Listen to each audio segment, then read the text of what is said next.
4장 18절부터 25절입니다. 신약성경 5면에 있습니다. 마태복음 4장 18절부터 25절입니다.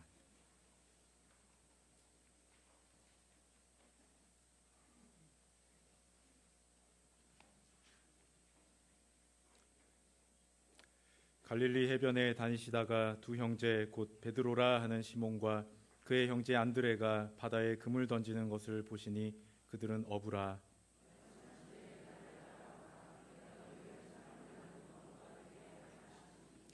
그들이 곧 그물을 버려두고 예수를 따르니라.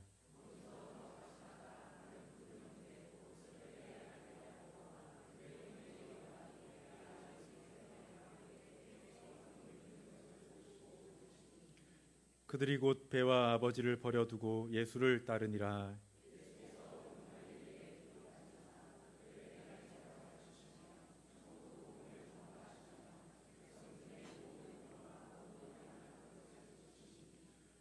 그의 소문이 온 수리아에 퍼진지라. 사람들이 모든 앓는 자, 곧 각종 병에 걸려서 고통당하는 자, 귀신 들린 자, 간질하는 자, 중풍병자들을 데려오니 그들을 고치시더라.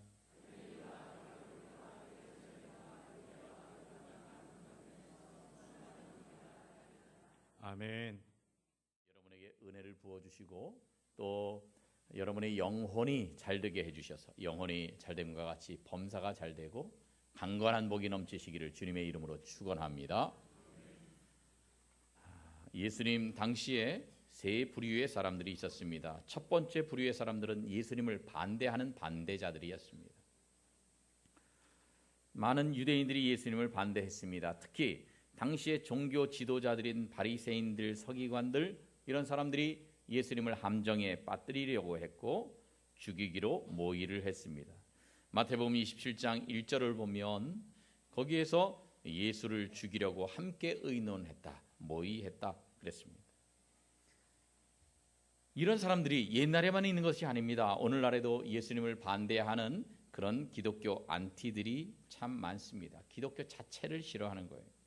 그 종교자유정책연구원이라고 하는 이제 줄여서 종자연이라고 하는데 이 종자연의 핵심 멤버로 있다가 회심을 한 이정훈 교수의 증언에 의하면 이 단체는 참여불교 제가연대의 산하 단체라는 거예요. 그래서 사실상 교회를 말살시키는 그런 목적으로 만든 단체라 그럽니다. 그래서 뭐 교회에 해를 끼치는 여러 가지 일들을 하고 있습니다.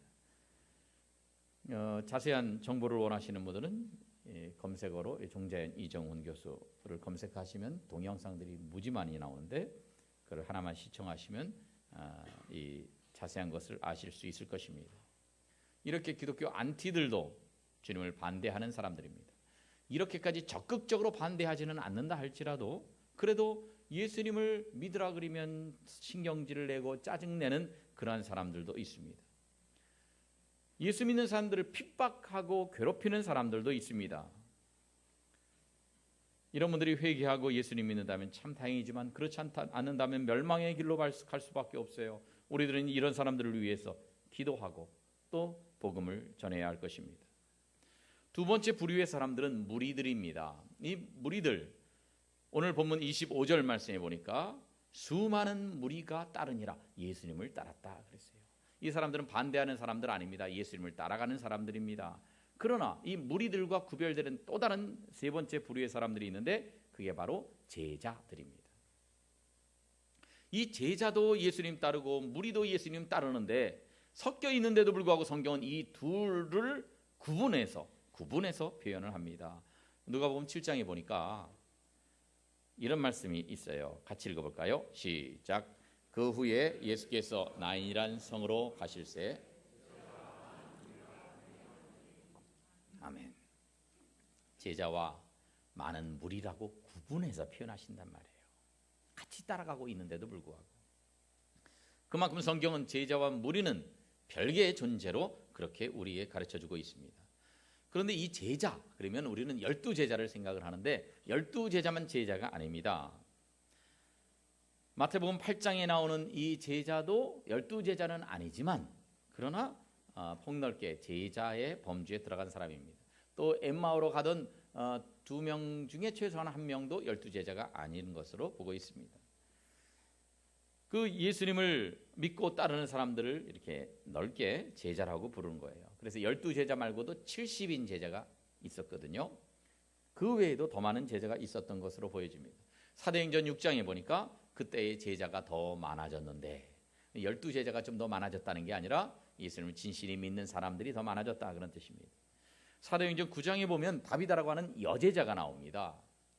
12제자는 남자밖에 없는데 그런데 여성들도 제자로 그렇게 부르고 있습니다. 그러니까 12제자 외에도 제자는 많이 있었다는 거예요. 여러분 오늘날도 마찬가지입니다. 옛날 예수님 당시에 무리들이 있었고 제자가 있었던 것처럼 오늘날도 교회 안에도 무리가 있고 제자가 있습니다. 여러분은 무리에 속하십니까? 제자에 속하십니까? 그럼 무리하고 제자가 어떻게 다를까요? 그 차이점이 무엇입니까? 첫째, 무리는 예수님을 통해서 뭔가 어떤 유익을 얻으려고 하는 사람들입니다. 어떤 이익을 얻으려고 하는 사람들입니다. 그러나 제자는 예수님 자체를 얻으려고 하는 사람들입니다. 무리들은 예수님 통해서 뭔가 좋은 것을 얻기를 원합니다. 그들의 문제가 해결되기를 원합니다. 물론 이게 나쁜 건 아니지만 그러나 무리들의 목적은 예수님 뭐 별로 그렇게 중요하지 않아. 예수님이 주는 게 필요해. 그래서 그들의 목적이 예수님 자체가 아니라 이득이라 한다면 문제가 있는 거예요. 그런데 제자들은 예수님 자체가 목표입니다. 이 다른 걸 사랑하는 게 아니라 예수님 자신을 사랑합니다. 그 예수님이 그들에게는 중요합니다. 그래서 예수님이요 오병이어의 기적을 행하시고 나서 그 수많은 무리들이 예수님을 찾아옵니다. 그러자 예수님이 뭐라고 말씀하십니까? 요한복음 6장에 보니까 너희가 나를 찾는 것은 떡을 먹고 배부른 까닭이로다. 그랬어요. 당시에 배고픈 이 문제를 해결하려고 많은 사람들이 예수님에게 왔다고 하는 거죠. 그래서 자신들의 문제를 해결하려고 예수님 앞에 나오는 사람들이 무리입니다. 오늘 본문 23절에 보면 예수님이 모든 병을 고치시고 모든 약한 것을 고치셨다 그랬어요. 24절에 보니까 모든 앓는 자를 고쳐주시고 각종 병에 걸려서 고통당하는 자를 치료해 주시고 귀신 들린 자, 간질하는 자, 중풍병자, 당시로서는 불치병들인데 이런 병들을 고쳐주셨습니다. 바라기는 여러분들 가운데 있는 모든 이러한 질병들을 모든 문제들을 주님께서 오늘 해결해 주시기를 주님의 이름으로 축원합니다. 그래서 이렇게 우리 문제를 해결 안 받고 우리 병을 고침받고 이것도 좋은 것입니다. 그러나 나는 예수님 뭐 믿고 예수님 따라가고 이건 별 관심이 없어. 난 내 문제만 해결하면 돼. 이러는 사람은 진정으로 예수님을 믿고 있는지 안 믿고 있는지를 의심해 봐야 되고 그런 사람은 제자라고 할 수 없고 무리에 속해 있는 사람들입니다. 아빠가요 하루 종일 힘들게 일하고 집에 와서 초인종을 띵동 띵동 누릅니다. 그러면 이제 어린 딸들이 아빠 그리고 이제 대문을 향해서 막 뛰어나와서 문을 열어줍니다. 그때 아빠를 끌어안고 아빠 볼에다가 뽀뽀를 하고 그러면 좋으련만 그거는 관심이 없고 아빠 손에 들린 과자 봉지만 탁 낚아채가지고 집 안으로 쏙 들어가 버리면 그럼 그 아빠가 얼마나 섭섭하겠습니까? 아빠가 좋은 게 아니라 그 선물이 좋은 거예요. 예수님도 마찬가지입니다. 예수님이 좋아해야 되고 예수님을 사랑해야 되는데 그게 아니에요. 그냥 예수님이 주시는 축복이 있다든지 예수님이 병을 고쳐주신다든지 예수님이 문제를 해결해 주시면 그거에만 관심이 있고 예수님 자신에게는 관심이 없는 사람 그 주님이 너무 가슴 아파하실 것입니다. 예수님의 제자는 예수님의 손에 뭐가 있는가 우리에게 뭔가를 주실 것인가가 중요한 것이 아니에요. 예수님 자신을 바라보고 그 예수님을 사랑하고 그 예수님을 나의 주인으로 삼는 사람 그런 사람이 진정 제자인 것입니다. 그래서 내가 원하는 게 예수님이 뭔가 나에게 줄 선물이 그 내가 원하는 것이냐 아니면 예수님이 내가 원하는 분이냐 이것에 따라서 우리가 예수님의 제자인지 무리인지가 구별될 수 있을 것입니다. 여러분 어느 쪽이십니까? 제자들은 예수님 한 분만으로 만족하는 사람들이에요. 하박국 3장에 보면 여기 보면 무화과나무, 포도나무, 감람나무에 아무 열매들이 없어요. 거둘 게 없어요. 밭에도 먹을 것이 없습니다. 우리에도 요양간에도 양과 소가 없습니다. 하나도 없을지라도 이런 것들이 있어서 감사하는 것이 아니라, 즐거워하는 것이 아니라, 나는 이거 아무것도 없어도 그 다음 절, 나는 여호와로 말미암아 즐거워하며, 따라합시다. 여호와로 말미암아 즐거워하며. 그렇습니다. 딴 거 열매가 많이 맺혀서 즐거워하는 것이 아닙니다. 하나님 때문에 기뻐하는 거예요. 딴 것도 있으면 좋지만 없다고 할지라도 하나님 한 분만으로 나는 만족하겠다. 그렇습니다. 예수님이 나에게 무엇을 주시는가, 그것보다도 예수님 한 분만으로 만족하는 참된 제자들 되시기를 주님의 이름으로 축원합니다. 두 번째, 무리는 얻고자 하나 제자는 버립니다. 따라합시다. 무리는 얻고자 하나 제자는 버린다. 제자는 버린다는 거예요. 뭘 버리느냐? 오늘 이 예수님이 먼저 제자를 선택하실 때 그냥 선택하지 않으십니다. 버릴 수 있는 사람들을 선택하시는 거예요. 오늘 18절 말씀에 보니까 예수님이 이 베드로와 그 형제 안드레가 같이 한 배에서 작업하시는 걸 봅니다. 그물을 던지는 것을 보시니, 이 보시니 그 헬라 원어의 의미는 어쩌다가 이렇게 스치다가 그냥 자연스럽게 본 게 아니라 주목해서 본 겁니다. 관찰하는 것을 의미합니다. 자세히 관찰하셨다는 거예요. 그래가지고 과연 이 사람이 이 배와 그물을 버릴 수 있는 사람인가를 관찰하고 그들을 부르셨다는 겁니다. 상대방의 겉모습만 보는 게 아니라 마음과 영혼의 상태까지 소상하게 들여다볼 정도로 관찰하셨다는 겁니다. 이 갈릴리 호수예요. 워낙 커서 바다라고 부르는데 이 갈릴리 호수에 배가 달랑 두 배만 있었던 것이 아닙니다.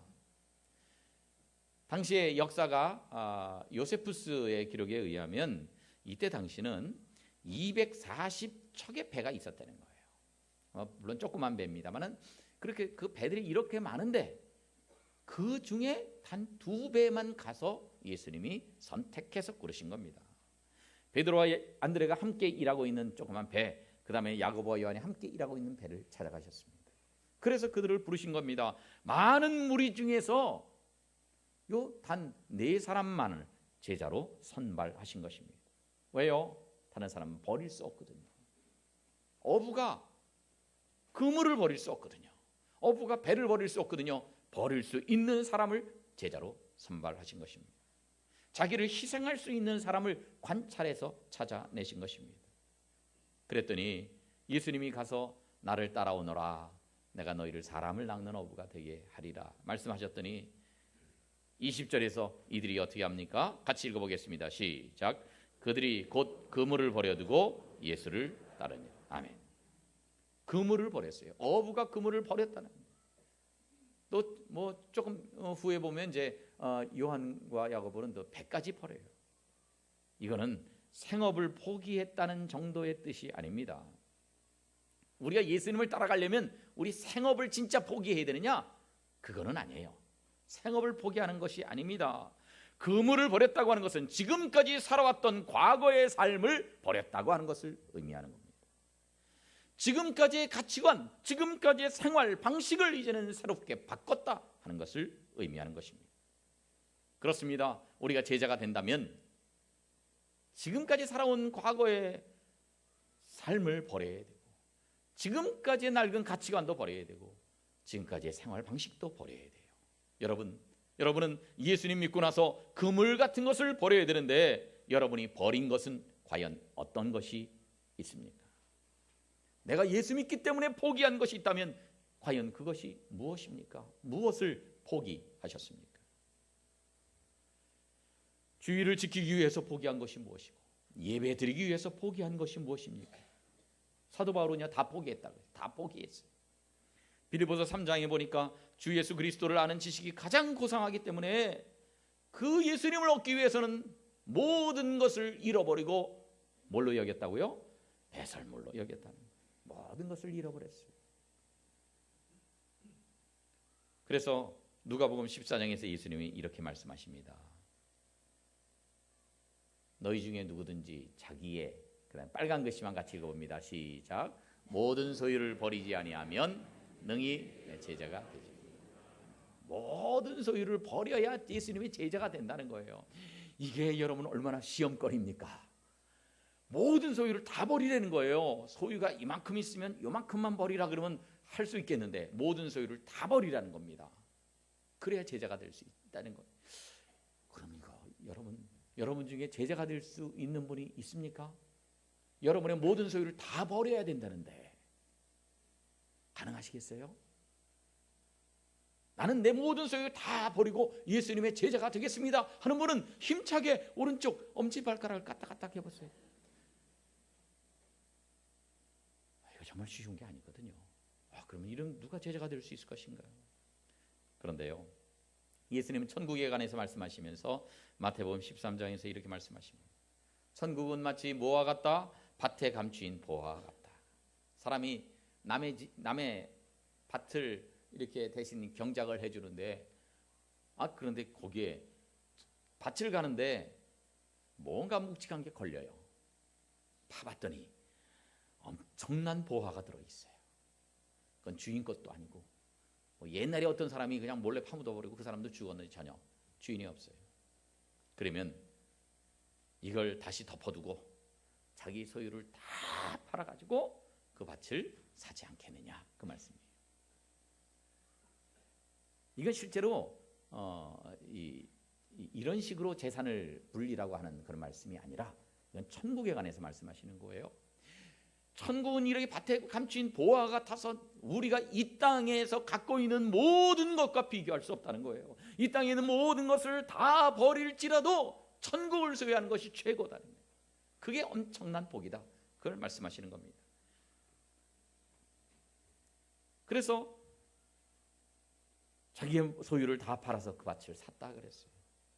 그렇게 하지 않으면 천국을 소유할 수 없어요. 포기하지 않으면 천국의 보물을 소유할 수 없습니다. 여러분이 가지고 있는 것이 무엇입니까? 지금까지 움켜쥐고 있는 것이 무엇입니까? 예수님의 제자로 살기 위해서는 그것을 내려놓아야 합니다.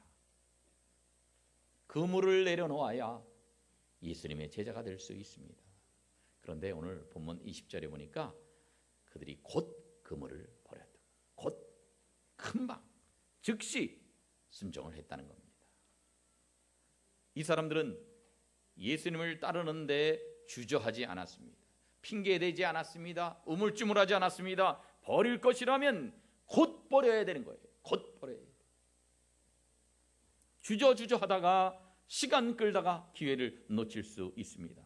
예수님의 제자가 되기 위해서는 시간 끌지 말고 버릴 것을 버려야 합니다. 여러분이 즉시 버려야 될 것이 무엇입니까? 오래 시간 끌지 말고 즉시 버려야 될 것이 무엇인지 생각해 보십시오. 그런데 진짜 결심하고 주일날 교회에 나왔더니 세상에 내 가진 것을 전부 다 버리래니 괜히 교회에 나왔다. 이런 말씀을 안 들으면 좋을 뻔했다. 그런 생각이 드실지 모르겠습니다. 그런데 이것은 버리는 것이 아니라 투자하는 것입니다. 아까 이 밭에 보화가 많이 숨겨져 있으면요, 자기 재산 지금 있는 거 허름한 집 다 팔아가지고 모든 소유를 다 팔아서 버리는 것 같지만 그런 엄청난 것을 얻기 위한 투자거든요. 우리가 이 땅에 있는 것들을 버릴 때에 이 땅에 있는 것과 비교가 되지 않는 하늘나라의 엄청난 축복이 우리를 기다리고 있는 것입니다. 그래서 우리는 투자하는 것입니다. 그러면 이 땅에서는 굶어 죽고 천국 가서 많이 누리는 것인가? 그게 아니에요. 예수님 뭐라고 말씀하시냐면 하늘나라에서도 상이 크지만 이 땅에서도 100배나 받는다 말씀하십니다. 우리가 이 땅에서 제자가 되기 위해서 희생하고 제자가 되기 위해서 손해볼 때에 그때 하나님께서는 더 좋은 것으로 채워주시고 더 큰 것으로 우리에게 채워주실 줄로 믿으시길 바랍니다. 많은 것으로 채워주시는 거예요. 르트루노라고 하는 사람이 있습니다. 이 사람이 세계적인 발명가이자 경영자입니다. 이 사람이 불도저, 그 다음에 포크레인, 굴삭기, 크레인, 이런 이 중장비들을 많이 이렇게 발명하고 또 이거를 또 생산해내는 그런 일을 한 사람입니다. 2차 세계대전 중에 연합군이 사용했던 굴삭 장비의 70%가 바로 이 사람이 만들어낸 걸 다 썼어요. 그러니까 이 사람이 크게 성공한 사람인데 항상 성공했던 건 아닙니다. 14세에 학교에서 중퇴했습니다. 수년간 여기저기 떠돌아다니면서 학력도 없지 기술도 없지 그러다 보니까 그냥 고생했어요. 잡다한 일을 했습니다. 28세에 결혼을 해서 첫 아이를 낳은 지 얼마 안 돼서 그 아이를 먼저 떠나보내게 되었습니다. 31세 때에는 자동차 정비소를 했는데 이게 망해가지고 빚더미에 올라앉았습니다. 그때 하나님께 매달려 기도합니다. 하나님, 내가 그동안 하나님 떠나서 살았던 거 용서해 주세요. 주님께서 네 빚더미에 앉아있는 저를 도와주시면 내가 주님 원하시는 일은 다 하겠습니다. 기도합니다. 하나님, 내가 나를 위해서 경영하지 않겠습니다. 하나님의 영광을 위해서 일하는 경영인이 되겠습니다. 날 도와주세요. 도와주세요. 심지어 어떤 약속을 했느냐면, 하나님, 나는 11조를 앞으로 드릴 게 아니라 10분의 9를 드리겠습니다. 내 소득의 90%를 드리겠습니다. 나는 나머지 10%로 생활하겠습니다. 그렇게 약조를 합니다. 근데 여러분 월급의 90%를 내고 10%로 살아가려면 어떻게 살 수가 있겠습니까? 거의 어렵잖아요. 손가락 빨고 살아야 될 거 아니에요. 굶어 죽기 딱 좋은 거 아닙니까? 그러니까 여러분들 보고도 90% 내라는 얘기는 절대 아닙니다. 이 사람이 그랬다는 거예요. 이 사람이. 누가 시켜서가 아니라 자기가 자기 마음에 그런 감동이 들어서 이렇게 빚더미에 올라앉은 그런 상황 속에서 하나님 앞에 서약을 합니다. 그리고 열심히 합니다. 그랬더니 웬걸 망하는 게 아닙니다. 하나님이 그에게 복을 주기 시작하셨습니다. 그래가지고요, 이 사람이 막 지혜를 주셔서 발명을 하는데, 아까 말씀드린 대로 불도저, 포크레인 이런 것들 다 발명해냅니다. 이런 것들 생산해냅니다. 막 팔려나갑니다. 그러니까 걷잡을 수 없이 돈이 들어오는데 10%로도 펑펑 쓰고도 살 수 있을 정도로 그 소득 규모 자체가 크게 돼버렸어요. 그래서 이 사람이요, 공장에서 모든 직원들과 함께 늘 정기적으로 예배를 드립니다. 정말 신앙으로 삽니다. 하나님께 헌신된 경영인이 되었습니다. 그가 1969년도에 세상을 떠났지만 이 사람이 설립한 학교, 르트루노 대학교가 지금도 있고, 여기서 크리스찬 발명가들 그리고 크리스찬 경영인들이 많이 배출되고 있습니다. 여러분, 우리가 그물을 버릴 때에 굶어 죽을 것 같지만 그렇지 않습니다. 하나님은 더 놀라운 것들을 준비해 주시고 우리에게 베풀어 주시는 것입니다.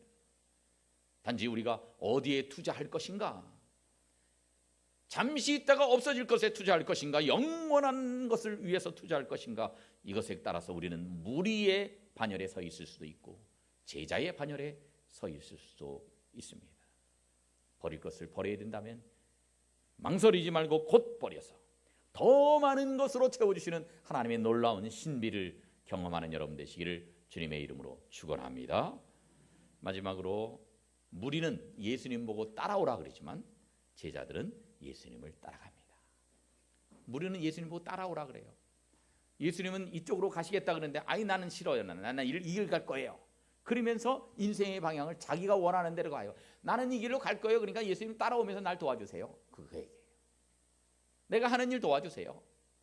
예수님 나 어느 쪽으로 살라고, 난 그거는 따라갈 생각 없어요.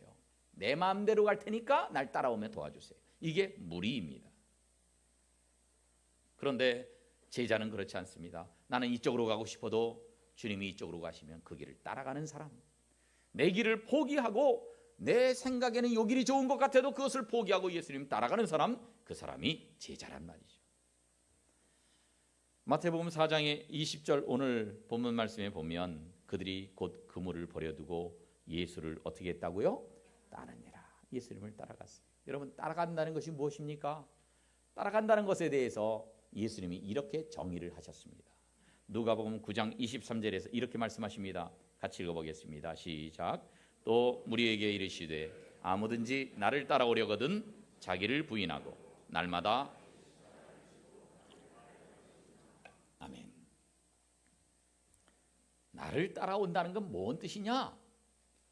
나를 따라온다는 것은 이런 것이다. 이렇게 말씀하십니다. 그러면서 아무든지 나를 따라오려거든. 그러니까 제한이 없다는 거예요. 12제자만이 아닙니다. 누구든지 예수님 따라갈 수가 있다는 거예요. 아무든지. 그런데 누구든지 예수님 따라갈 수 있는데 따라가려고 하는 사람은 첫째 뭐를 해야 돼요? 자기를 부인하고. 자기를 부인해야 돼요. 예수님이 이쪽을 원하시는데 내가 살아있으면 안 됩니다. 나 이쪽 갈랍니다. 그건 제자가 아니라는 거예요. 자기를 부인해야 돼요. 철저히 자기 의견을 내려놔야 돼요. 자기 생각과 자기 경험과 자기 판단을 내려놓고 주님께 철저히 순종하는 사람이 제자라는 겁니다. 그런데 여러분, 자기를 부인하는 게 이게 쉬운 게 아니에요. 자기 부인하는 게 쉽지 않아요. 우리가 내 생각이 옳다고 생각하거든요. 그래서 사람들끼리 왜 입씨름을 합니까? 전부 요 사람은 자기 생각이 옳다 그러고 그 사람은 그 사람 생각이 옳다 그러니까 그게 의견이 일치가 안 되는 거예요. 자기를 부인하는 게 쉽지 않아요. 자기를 부인할 줄 모르는 사람, 자기 주장, 자기 고집이 센 사람, 그런 사람이 있으면요 주변에 있는 사람이 다 고통스러워요. 다 고통스러워요. 예를 들면 집안 식구 중에 아주 고집불통이 있으면 식구들이 다 힘들어요. 그 사람 때문에 힘들어요. 그런데 그 사람 한 사람이 있으면 그냥 힘들고 끝나는데 집안에 고집불통이 2명이 있으면 힘들고 끝나는 게 아니에요. 맨날 전쟁터입니다. 맨날 싸워요. 중간에 있는 사람은 더 죽을 맛이에요. 그런데 식구들이 전부 다 고집불통이다. 난리입니다. 남의 집 가지고 이런 얘기하긴 거시기 한데 다음 사진을 보면 누군지 아시겠어요? 연예인 하하고 그리고 그 옆에는 그 엄마예요. 엄마도 이제 텔레비전 좀 나오잖아요. 근데 하하 본인이 TV 나와서 하는 말이 우리 집 식구들은 전부 다 특이하고 고집이 세다는 거예요. 그 이제 지금은 결혼했지만 결혼하기 전에 4식구가 살았는데 4식구가 전부 다 고집이 세다는 거예요. 식구들 같이 외식하러 나가자. 우리 회식하자. 그리고 나가면은 뭘 먹을까? 이게 의견이 죄틀린 거예요. 그런데 한 식당에 그 모든 음식이 다 있으면 다행인데 나는 중국 음식 먹고 싶다 그러고 뭐 이 사람은 뭐야 저 일식집에 가자 그러고 저 사람은 뭐 양식집에 가자 그러면 이렇게 죄다 틀리다 보니까 나중에는 막 서로 주장을 하다가 각기 4명이 다른 식당에 가서 먹는 거예요. 그게 무슨 회식이에요? 무슨 가족 식사예요? 나는 중국 음식 먹고 싶어도 그래 오늘은 엄마 원하는 대로 따라주자. 그 다음번은 아빠 원하는 대로 가자. 이렇게 밀어주면 같이 식사할 수 있는데 절대 자기 부인이 없어요. 자기를 부인하지 않습니다. 내 의견대로 돼야 되는 거예요. 그리고 전부 다 그러다 보니까 전부 다 따로 가서 식사를 하는 거예요. 여러분, 내가 살아있으면 평화롭지 않습니다. 내가 살아있으면 하나가 될 수 없습니다.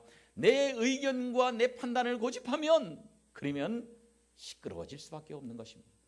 제자는 제일 첫 번째가 자기를 부인하는 거예요. 가정에서도 자기를 부인하는 사람들 많고 서로 맞춰주려고 하는 사람이 많아야 평화롭고 행복한 가정이 되는 것이 아니겠습니까? 내 뜻대로 돼야만 한다고 고집하면 안 된다는 거예요. 자기를 부인하는 게 있어요. 그 다음에는 누가복음 14장 27절에서 예수님이 이렇게 말씀하십니다. 누구든지 자기 십자가를 지고 나를 따르지 않는 자도 능히 뭐가 되지 못하리라? 내 제자가 되지 못하리라. 십자가를 지고 따라야 된다는 거예요. 십자가를 지고. 그 예배 마치고 다들 이렇게 이제 나가는데 목사님이 그 출입구에서 인사를 하시면서 어떤 자매가 십자가 목걸이를 딱 하고 있었더니 그 아무 말 하지 말고 그냥 보내야 되는데 굳이 자매님 십자가는 짊어지고 가는 것이지 목에 걸고 다니는 게 아닙니다. 그래요? 그러면 이렇게 하면 되죠. 휘딱 뒤로지. 그런데 그 조그만 십자가 등으로 보낸다고 해서 뭐 그렇게 무겁겠습니까? 십자가는 무거운 짐을 지는 게 십자가입니다. 힘든 것을 하는 것이 십자가입니다. 고통스러운 일을 이겨내는 것이 십자가입니다. 내 제자가 되려면 날마다 자기 십자가를 지고 나를 따라와야 된다고 예수님은 말씀하셨습니다. 그래서요, 우리는 예수님은 예수님 십자가가 있지만 우리는 우리의 십자가가 있어요. 예수님은 하나님께 받은 그런 사명의 길이 또 있었지만 우리는 제각기 우리가 하나님께 받은 사명의 길들이 있습니다.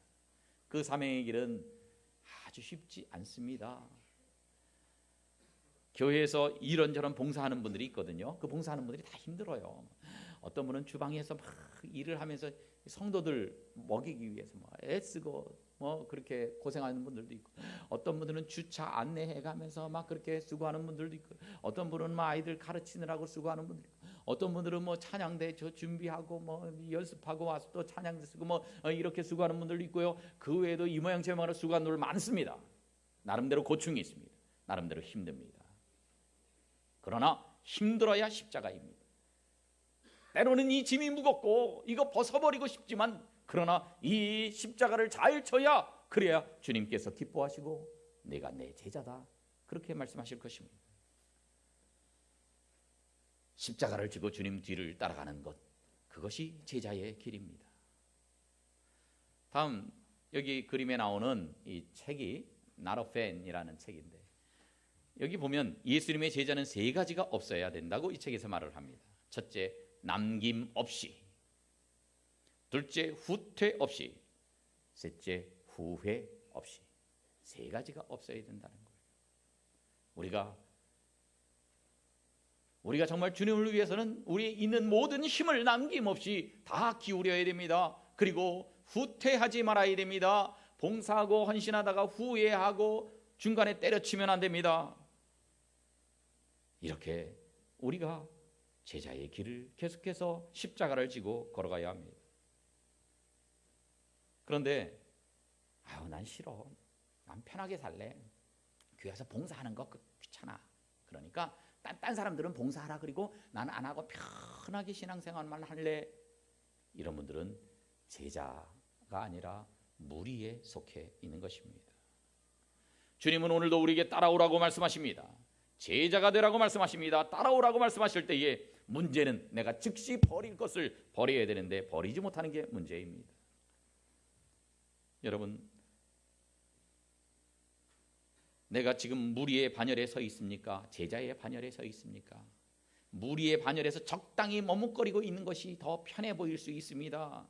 세상 죄도 막 마음대로 짓고 세상 쾌락도 누리고 가끔씩 교회만 조용히 와서 예배만 드리고 가면서 그렇게 하는 것이 더 편하게 느껴질지 모릅니다. 그러나 여러분, 나중에 예수님을 십자가에 못 박으라고 외쳤던 사람들이 누구였습니까? 그 사람들이 예수님 따랐던 무리들이었습니다. 만약에 우리가 무리의 반열에 계속 머물고 있다든지 무리의 반열에 있는 것, 이것이 좋다고 느낀다면 나중에 우리는 예수님을 십자가에 못 박는 사람이 될지도 모를 것입니다. 그래서 이제는 무리의 반열에 계속 있지 마십시오. 빨리 제자의 반열로 돌아오십시오. 제자의 이 길로 같이 걸어가십시오. 그래서 우리는 예수님이 주시는 것만 사랑하는 것이 아니라 예수님 자신을 사랑하십시다. 제자들이 그물을 버린 것처럼 우리가 옛사람의 일을 벗어버리십시다. 편하게만 사는 무리가 아니라 자기를 부인하고 자신의 십자가를 지고 주님 뒤를 따라가는 진정한 제자가 되어서 주님께서 우리에게 복 주시고 우리를 더 크게 쓰시는 귀한 그 진정한 제자가 다 되시기를 주님의 이름으로 축원합니다. 기도하겠습니다. 고마우신 아버지 하나님, 우리가 무리에 머물러 있지 않게 해 주시옵소서. 주님의 제자가 되게 해 주시옵소서. 내가 그물과 같이 버려야 될 과거의 일들을 다 벗어버리게 해 주시옵소서.